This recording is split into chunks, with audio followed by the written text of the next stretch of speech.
Bapak Profesor Rahmat Hidayat, Bapak Dr. Faisal Reza Adi, Bunda Aya, Bunda Dr. Sari, Bapak Profesor Vietnam, bil khusus kepada Sahibul Hajat, Bapak Mulyanto dan seluruh keluarganya semakin diberikan keberkahan semuanya, segalanya, selamanya. Dari Allah melalui guru-guru kita, bil khusus melalui pengarsa Abah. Ikhwan akhwat yang dimulakan Allah Subhanahu wa taala. Qala syekhuna wa mursyidna wa rabi arwahina Hadrati Syekh Muhammad Abdul Ghas kata sirah fi kitab Fadilul Syuhur li talabi Rabbil Ghafur. Al-Fathul Khamis fi syahri Jumadil Ula. Wa li hadha syahri asratu harfin wa hiya al-jim wal mim wal alif wal al wal awal wal dal wal alif tsani wal lamul awal wal alif tsalis wal wawu wal lamu wasani wal ya. Amal jimu fi ada syahri al-jihad. Guru kita berbagi ilmu dalam kitab dalam pada syuhur pasal yang kelima bulan Jumadil Ula. Bulan Jumadil Ula ada 10 huruf. Yang pertama adalah jim. Guru kita mengartikan wa amal jimu fi hada syahri al-jihad. Adapun jim dalam bulan Jumadil Tsani diartikan dengan jihad. Nah, jihad itu bisa maknanya perang, bisa juga jihad itu maknanya berjuang. Jihad diartikan perang, karena memang guru kita juga menjelaskan dalam kitab Fadailul Syuhur ini kita ada perang, ada dua. Ada perang kecil, ada perang besar. Nah, rojakna min jihadil asghar ila jihadil akbar. Kita pulang dari perang kecil, tapi kita menuju perang besar. Nah, apa yang dimaksud oleh perang kecil? Oleh guru kita dijelaskan adalah perang melawan musuh yang nyata. Ya, perang melawan orang kafir, orang munafik, orang musyrik, orang ahli bid'ah, orang zalim, orang ingkar, itu perang dohir. Ya, perang secara dohir. Musuhnya kelihatan nyata. Ya. Perang yang kecil ini musuhnya nyata, ini bersenjatakan senjata yang nyata juga. Dengan tombak, dengan pedang, dengan parang, dengan panah, dan lain sebagainya. Ya. Kalau sekarang pakai nuklir, pakai drone, dan lain sebagainya, pakai senjata canggih, musuhnya kelihatan. Ya. Senjatanya juga kelihatan. Dan ada batas waktu. Batas waktunya ada. Ya, ada yang lama, ada yang sedikit, tapi ada batas waktu. Kalau sudah salah satu kalah, ya selesai. Ya. Kalau salah satu kalah, ya selesai. Ya. Seperti zaman Rasulullah, perang pertama adalah perang Badar. Perang Badar menang, selesai. Ya, perang Badar selesai. Kemudian damai lagi. Kemudian perang lagi, perang Uhud. Ya, ternyata di perang Uhud ini orang Islam kalah karena prajuritnya tidak patuh kepada amanat Kanjeng Nabi Muhammad Shallallahu Alaihi Wasallam. Ya, ada perang Khandaq, perang Tabuk, perang Mut'ah, dan perang-perang yang lain. Itu semuanya selesai. Ya, perang Badar selesai. Kemudian perang Uhud selesai. Perang Khandaq, perang Mu'tah, nah, selesai. Ada batas waktunya. Nah, begitu pula negara kita. Negeri kita dijajah perang. Perang juga ada selesainya. Dijajah oleh Portugis, ada selesai. Paling lama dijajah oleh Belanda. Perang dengan Belanda selesai, meskipun rada lama. Kemudian perang melawan Jepang selesai. Perang melawan PKI selesai. Perang melawan DITI selesai. Jadi semua perang-perang luar lahir ini secara lahir ini ada batas waktunya. Ya. Musuhnya jelas, senjatanya juga kelihatan, dan juga ada batas waktunya. Ya, bisa sedikit, bisa sebentar, bisa lama. Tapi jihad yang kedua ini yang luar biasa, jihad akbar. Jihad akbar, jihad yang besar. Apa? Kenapa dikatakan perang di jihad yang besar? Karena musuhnya nggak kelihatan. Apa musuhnya? Setan dan nafsu. Ya. Musuhnya nggak kelihatan. Ya. Jadi nafsu dan setan.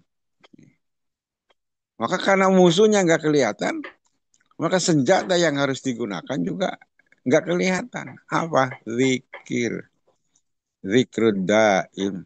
Zikir yang langgeng. Yang tidak pernah lupa, yang tidak terputus dari mengingat kepada Allah Subhanahu wa Ta'ala. Nah, dan perang ini dikatakan besar juga karena apa? Karena nggak ada batas waktunya. Ya, nggak ada batas waktu. Sepanjang hidup kita, setan dan hawa nafsu. Kenapa? Karena yang namanya setan nggak pernah meleng. Dia mundur juga itu bukan kalah, tapi dia ngalah, ngatur lagi strateginya. Dia akan nyerang lagi, akan nipu kita lagi. Yang selalu merongrong kita. Nah, maka nggak kelihatan. Ya, nggak kelihatan itu musuhnya nggak kelihatan. Batas waktunya juga nggak ada batas waktu. Perang melawan setan itu sepanjang hidup kita. Perang melawan hawa nafsu itu adalah sepanjang hidup kita. Maka satu-satunya senjata yang bisa melawan setan dan nafsu adalah hanya zikrud daim. Zikir yang dawam. Dawamu zikir. Alaikum bimudawati zikrillah. Dan untuk dawam zikir ini nggak bisa kalau kita tidak dipertemukan oleh Allah dengan guru mursyid. Ya. Nggak bisa kita zikir selalu zikir. Karena zikirnya bukan di lisan, tapi di dalam hati. Ya. Di dalam hati.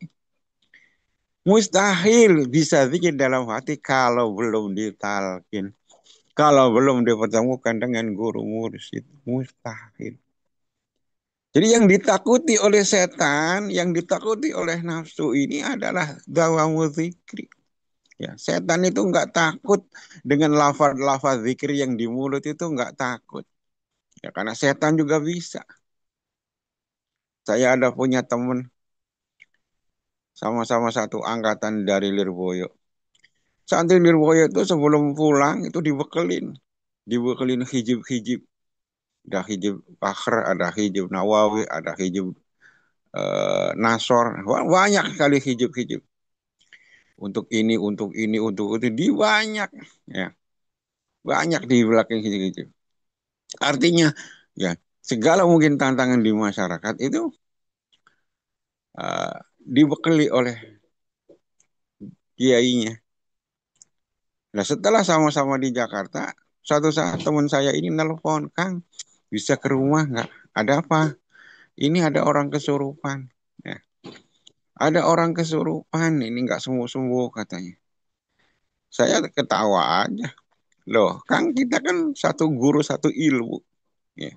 Satu guru, satu ilmu. Jangan ganggu. Masa sih ngatasin orang begitu nggak ini? Dia dibacain apa kek? Udah Kang. Udah. Sudah saya bacain ayat kursi. Kata teman saya. Dibacain ayat kursi ternyata dia ngikut baca. Ya. Jadi yang kesurupan ikut baca ayat kursi. Ya udah. Bacain surat apa kek? Surat Yasin ya. Bacain surat Yasin ya apa? Biar dia pergi. Saya tanya. Sudah Kang. Ternyata dia juga ikut baca surat Yasin, bahkan duluan dia selesai daripada saya. Nah, ini kan kurang ajar itu setan. Ya, bacain ayat kursi, dia ikut baca. Dibacain surat Yasin, dia ikut baca, duluan dia selesainya. Ini pusing teman saya, ini gimana ini? Ya. Jadi belum tahu rahasianya. Jadi yang ditakuti oleh setan itu bukan bacaan. Kalau masalah bacaan cuma ngaji doang, ayat kursi, ayat surat Yasin dan lain sebagainya. Setan juga pinter, pinteran setan daripada kita. Terus apa yang ditakuti oleh setan? zikir khafi, zikir yang ada di dalam. Zikrud daim, dawamu zikri. Ini hanya bisa dimiliki oleh orang yang sudah ditalkin oleh guru mursyid yang kamil mukamil. Itu yang gak ada. Nah, jadi ibaratnya zikir ini ada zikir dawamu zikri, zikir khafi ini adalah setrumnya. Ya, setrumnya. Biar kita ada kabel besar, ada kabel gede. Tapi kalau nggak ada setrumnya, kita berani megang. Ya, kenapa? Ya karena nggak ada setrumnya. Tapi kalau itu kita ada kabel, meskipun kabelnya kecil, tapi nyambung ke PLN. Ada setrumnya. Kita berani megang, hangus kita. Itulah setan. Ya, setan nggak takut dengan jubah kita. Setan nggak takut dengan udeng-udeng yang ada di kepala kita. Setan nggak takut dengan tasbih yang mungkin kayak apa gitu. Seperti yang kayak di film-film. Dilempar tasbih, setannya kabur. Coba praktekkan sendiri. Ada setan kita lemparin tasbih, diambil sama dia, timbukan lagi kita. Yang ditakutin itu ada di dalam hati.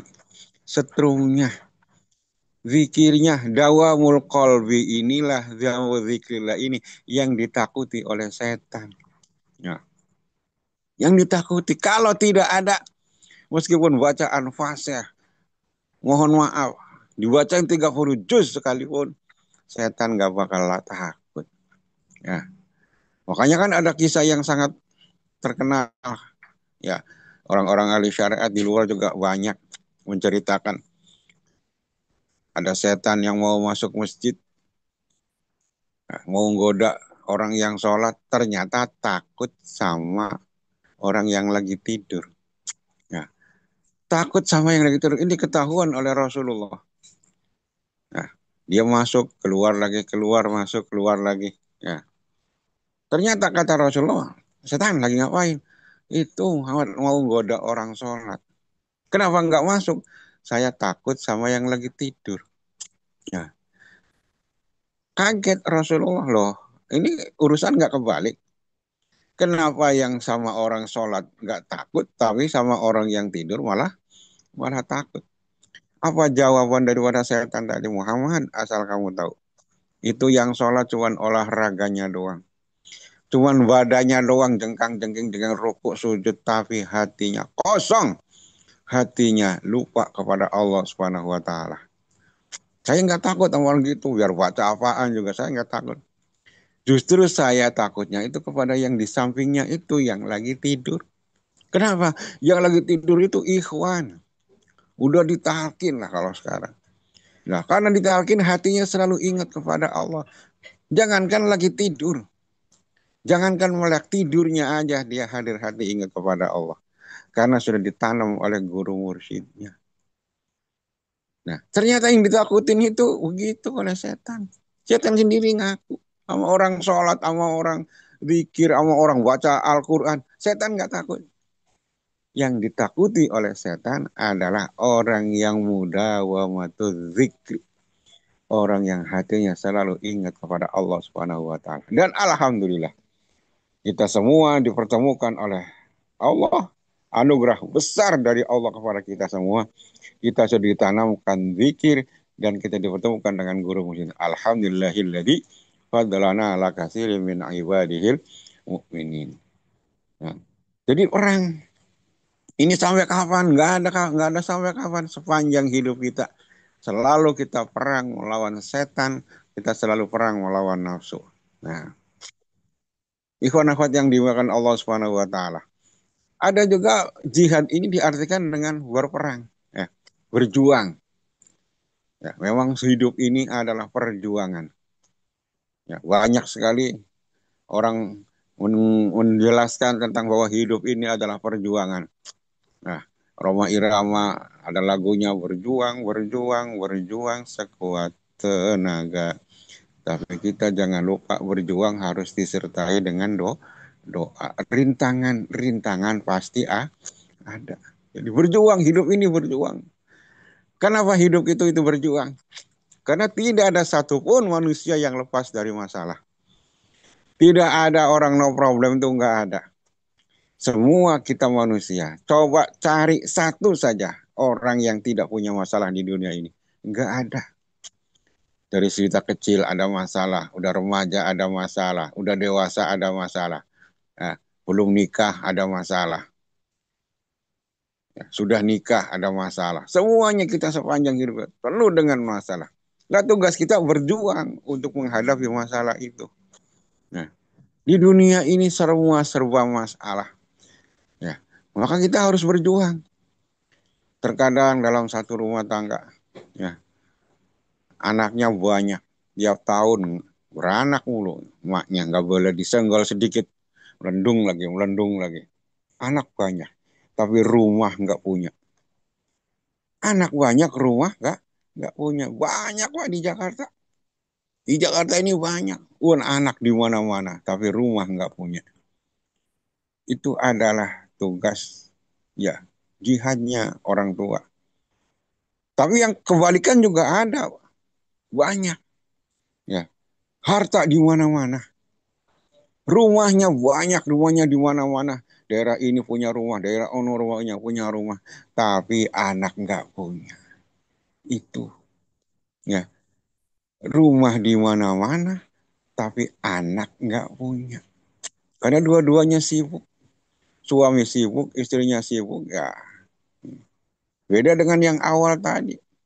Kalau yang awal tadi ya suami nganggur, istrinya juga nganggur. Suami nganggur, istri nganggur. Ya daripada nganggur. Makanya beranak mulu. Eh, anak banyak, tapi rumah nggak ada. Dan terkadang juga rumah banyak, anak nggak, itulah hidup. Ya, makanya kita selalu berjuang terus berjuang. Ya, Allah amanatkan. Kita sekarang berjuang, berjuang melawan kebodohan, berjuang melawan kemiskinan kata Allah. Berjuang melawan kebodohan. Terus kita belajar. Ta'alam fa innal mar'a la yuladu aliman. Terus belajar, terus belajar. Karena seseorang tidak ada yang dilahirkan dalam keadaan alim. Lahir udah pinter itu nggak ada. Bocah dari anak pun nggak ada. Ta'alam fa innal mar'a la yuladu aliman. Belajar kalian semua. Karena tidak ada orang yang lahir dalam keadaan alim. Maka berjuang untuk melawan kebodohan. Yang kedua melawan kemiskinan. Ya. Tidak ada juga orang yang lahir itu langsung menggenggam emas, langsung menggenggam berlian, langsung gitu keluar lahir dari langsung megang duit itu nggak ada. Ya, meskipun ada juga istilah, wah dia mah udah kaya dari lahir. Ya sebenarnya cuma ungkapan itu saja. Kenyataannya nggak ada. Ya orang lahir ya nggak punya apa-apa.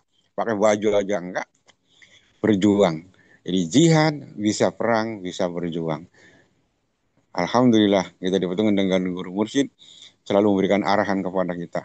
Kita berperang terus, kita jihad terus, baik itu maknanya perang melawan hawa nafsu dan setan dan perang melawan kebodohan dan kemiskinan. Wallahu a'lam. Assalamualaikum warahmatullahi wabarakatuh. Waalaikumsalam warahmatullahi wabarakatuh.